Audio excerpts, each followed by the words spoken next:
കൊരട്ടി മുരിങ്ങൂർ ജംഗ്ഷനിൽ break ഡൗണായ KSRTC bus repair ചെയ്യാൻ മുന്നിട്ടിറങ്ങി പോലീസുകാരൻ. മുരിങ്ങൂർ അടിപ്പാത നിർമ്മാണം നടക്കുന്നതിനാൽ ഒറ്റവരി ഗതാഗതം ക്രമീകരിച്ചിരിക്കുന്ന ഭാഗത്ത് ബ്രേക്ക് ജാമായി റോഡിൽ ബ്ലോക്കായി കിടന്ന KSRTC ബസ് നന്നാക്കി കൊടകര പോലീസ് സ്റ്റേഷനിലെ ഇഞ്ചക്കുണ്ട് സ്വദേശിയായ ഡെനിൻ KJ എന്ന പോലീസുകാരൻ. വളരെ ക്രിട്ടിക്കലായിട്ട് ഉള്ളൊരു സമയത്തായിരുന്നു ഞങ്ങൾ ഇടപെട്ടിരുന്നത്.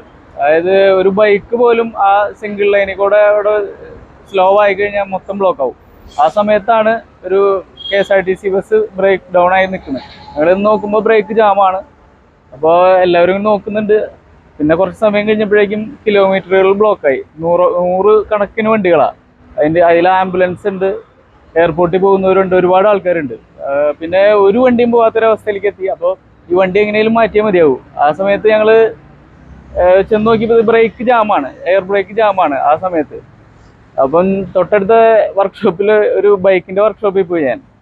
അപ്പോൾ അവിടെ നിന്ന് ഒരു 2 ടൂൾസൊക്കെ എടുത്ത് നോക്കി. ആദ്യം ബസ്സിൻ്റെ അടിയിലൊക്കെ പോയി നോക്കി, നടന്നില്ല. പിന്നെ രണ്ടാമത് വീണ്ടും പോയി ടൂൾസ് എടുത്ത് ഏകദേശം കുറച്ച് സമയം വർക്ക് ചെയ്തപ്പോൾ ബ്രേക്ക് റിലീസായി. നിലവിൽ ഹൈവേ പോലീസിൽ ജോലി ചെയ്തുകൊണ്ടിരിക്കുന്ന സീനിയർ സിവിൽ പോലീസ് ഓഫീസറായ ഡെനിന് മുരിങ്ങൂരിൽ അടിപ്പാത നിർമ്മാണം നടക്കുന്നിടത്തായിരുന്നു ഡ്യൂട്ടി.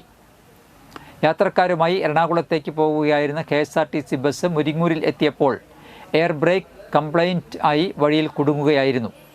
KSRTC മെക്കാനിക്കുകൾ എത്താൻ കാലതാമസം ഉണ്ടാകുമെന്ന് മനസ്സിലാക്കിയ ഡെനിൻ ഉടനെ തന്നെ യൂണിഫോമിൽ KSRTC ബസിൻ്റെ അടിയിലേക്ക് ചെന്ന് എയർ ബ്രേക്ക് ശരിയാക്കുകയായിരുന്നു. ആ സമയം കൊണ്ട് തന്നെ ബ്ലോക്ക് ചാലക്കുടി കഴിഞ്ഞ് പേരാമ്പ്ര വരെ എത്തിയിരുന്നു. നാട്ടുകാരനായ മേലൂർ കരുവാപ്പടി സ്വദേശി പാലക്കോട്ട് പടിഞ്ഞാട്ടത്തിൽ വീട്ടിൽ സുനേഷ് എന്നയാളും മുരിങ്ങൂരിലെ വർക്ക്ഷോപ്പ് മെക്കാനിക്കുകളുടെയും സഹായത്തോടെ 90% ജോലിയും പൂർത്തീകരിച്ചതോടെ അവിടേക്ക് എത്തിച്ചേർന്ന KSRTC മെക്കാനിക്കുകൾ കൂടി സഹായത്തോടെ KSRTC ബസ് നീക്കിയിട്ട് ഗതാഗതം പുനഃസ്ഥാപിക്കാൻ സാധിച്ചു. KSRTCയുടെ മെക്കാനിക്കുകൾ എത്തിച്ചേരുന്ന കാലതാമസം മനസ്സിലാക്കി യൂണിഫോമിൽ ഗ്രീസും ചെളിയും ആകുമെന്നറിഞ്ഞിട്ടും അത് വകവയ്ക്കാതെ പൊതുജനങ്ങളുടെ ബുദ്ധിമുട്ട് മനസ്സിലാക്കി ഉടനടി നടപടിയെടുത്ത ഡെനിനെ മേലുദ്യോഗസ്ഥരും നാട്ടുകാരും അഭിനന്ദിച്ചു.